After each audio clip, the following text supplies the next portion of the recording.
no doubt in the future, one of the biggest moments in Premier League history will be what is happening right now at Chelsea Football Club. And joining us now live from England is our Premier League insider, David Ornstein, with all the very latest, including former Chelsea captain John Terry now involving himself. David, fill us in. Where to begin, Rebecca? Well, on Friday, here in the UK, we had the Cheltenham Gold Cup, one of the most famous horse races, and we have some runners and riders in this Chelsea takeover situation indeed, and they're into the final straight, it would seem. So let me take you through some of the names, and perhaps starting with the group that has been touted over here as being the favourites, and that is the businessman Todd Boehly.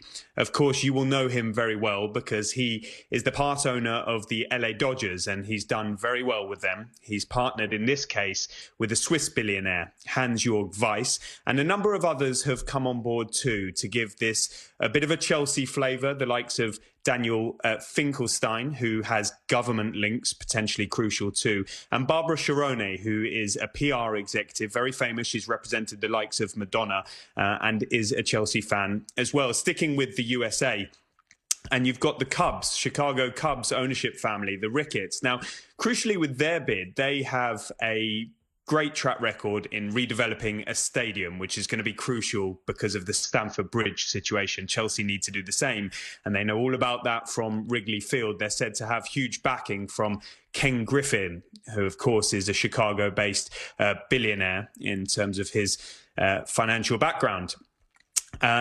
There's been suggestions of Woody Johnson too, the former UK or US ambassador in the UK, but we haven't heard anything more concrete on that.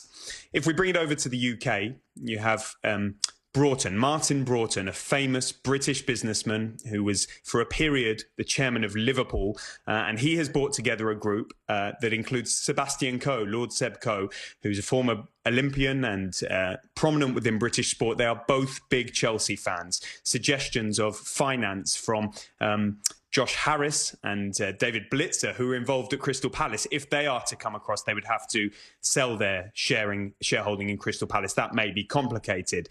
Nick Candy, the British businessman, too, with backing of Gianluca Vialli. And crucially, sorry it took me so long to get to it, John Terry has emerged as part of a group called Chelsea, on behalf of Chelsea fans, True Blue Consortium, they're calling themselves. They don't want to take over the club, but they want to be involved in any takeover by investing about £250 million, because this takeover, we're talking around £2 billion, maybe more.